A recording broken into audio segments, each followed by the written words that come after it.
May mga tao sa kasaysayan na ang kwento parang nakatago sa dilim. Isa na rito si Padre Pedro Pelaez. At ngayon bubuksan natin ang kwento niya. Isang tinig na gumising sa kamalayan ng isang buong bansa. Okay, subukan nating isipin to. June 3, 1863. Gabi sa Maynila. Tahimik ang paligid. Alam niyo yung pakiramdam bago ang isang malaking kapistahan? Yung Corpus Christi? Ganun yung vibe. Kalmado, parang isang ordinaryong gabi lang. Pero sa isang iglap, nagbago ang lahat. Biglang yumanig ang lupa. At hindi to basta-bastang lindol. Ito yung lindol na babago sa takbo ng kasaysayan natin. At dito papasok yung tanong na parang imposible. Paano ko yung mismong lindol na pumatay ay siya ring nagbigay buhay sa isang buong bansa? Ang gulo pakinggan, di ba? Pero yan mismo ang puso ng kwento natin ngayon. Samahan niyo akong alamin kung paano ang isang trahedya ay naging simula ng lahat. Unang-una, kailangan nating bumalik doon sa gumuhong katedral kasi sa loob noon may isang tao. At ang pagkamatay niya na inakala ng marami na katapusan na, simula pa lang pala ng lahat. Ang lalaking ito, si Padre Pedro Pelaez. At sa mga huling sandali ng buhay niya, isipin niyo, yung isip niya puno ng mga plano para sa bayan. Ang pangarap niya, simple lang pero napakalaki. Pantay na karapatan para sa mga paring Pilipino. Pero ang tahdana, ayun, nailibing siya sa ilalim mismo ng altar na kanyang pinagsilbihan. Pero, teka muna.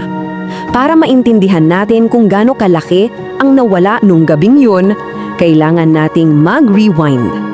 Kilalanin muna natin, sino ba talaga itong henyo mula pagsandyan? Grabe tong si Pelaez. Sinasabi nilang siya raw ang Einstein ng panahon niya. Galing Pagsanan, Laguna, anak ng Kastila at Filipina. Maaga siyang naulila pero hindi yun naging hadlang. Sa UST, para siyang isang rockstar ng talino. Nakuha niya yung pinakamataas na degree sa theology at naging eksperto sa batas ng simbahan. Kumbaga, a true genius. Pero sa kabila ng lahat ng tagumpay niya, may isang bagay na bumababagag sa kanya. Isang tanong na hindi niya matanggal sa isip niya. Bakit parang second-class citizen ang mga paring Pilipino sa sarili nilang bayan?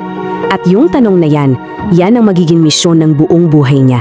So, paano niya itong nilabanan? Ito yung interesting na parte. Hindi ito laban ng baril o itak. Ito ay isang laban ng talino, isang laban ng panulat. So, ito yung sistema noon. Tingnan niyo to. Kapag paharing Pilipino ka o secular, hanggang assistant ka na lang habang buhay. Pero yung mga praeling Kastila o regular, sila yung may hawak ng lahat. Ng mga parokya, ng pera, ng kapangyarihan. Grabe yung injustice, di ba? At yan yung gustong wasakin ni Pelaez. At dito ngayon, isinilang yung tinatawag na kilusang sekularisasyon. Medyo komplikado pakinggan, no? Pero simple lang ang ibig sabihin niyan. Gusto nilang ilipat ang kontrol ng mga parokya sa mga paring Pilipino. Kasi hindi lang ito tungkol sa posisyon Laban to para sa dignidad. Parang sinasabi nila, hoy, may kakayahan kami, hindi kami second class. At ang galing ng strategy ni Pelaez kasi ang sandata niya, yung utak niya. Ginamit niya yung mataas niyang posisyon bilang Vicar Capitular ng Maynila. Hindi siya gumamit ng espada, kundi panulat. Sumulat siya direkta sa Reyna ng Espanya. Imagine that. At higit sa lahat, siya ang naging mentor ng isang batang-batang pari na magpapatuloy ng laban. Walang iba kundi si Jose Burgos. Okay, so ngayon, bumalik tayo sa gabing yon. Ngayong kilala na natin si Pelaez at alam na natin kung anong pinaglalaban niya, mas ramdam na natin yung bigat ng mga susunod na mangyayari. So, eto yung nangyari, minuto kada minuto. 7:20 ng gabi, biglang lumindol ng malakas.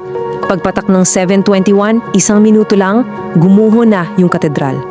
Naging isang malaking libingan at pagsapit ng 7:25, tapos na ang lahat. Si Padre Pelaez kasama ng iba pa, nasa ilalim na ng mga bato. 51 taon, 51 years old, ganyan lang siya kabata at namatay siya sa mismong tuktok ng kanyang impluensya, sa gitna mismo ng kanyang pakikipaglaban. Isang napakalaking what if sa kasaysayan natin. Siyempre, yung mga kalaban niya, nagdiwang. Akala nila, tapos na ang laban. Nakasama ni Pelaez na nalibing yung pangarap ng mga Pilipino. Akala nang nila, kasi dito sila nagkamali, ng malaki. Dahil ang kamatayan niya, hindi pala yung katapusan.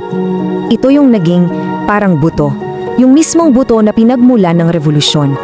At dito natin makikita yung domino effect. Tingnan nyo to. Nagsimula kay Pelayas na nag-inspire sa estudyante niyang si Burgos. Nung binitay naman ng Gomburza, nasaksihan niya ng kapatid ni Rizal si Pasiano.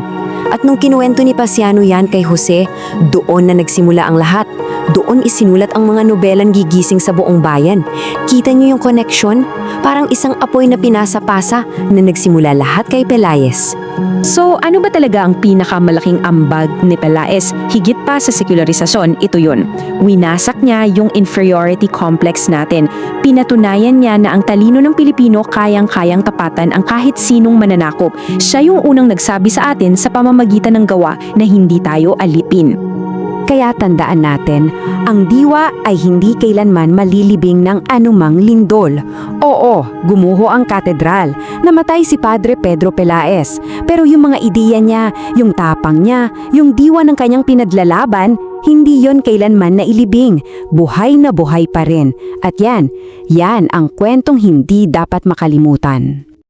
Kung nagustuhan mo ang kwentong ito, huwag kalimutang i-like ang video, mag-subscribe at i-on ang notification bell para sa iba pang alamat at kwentong bayan.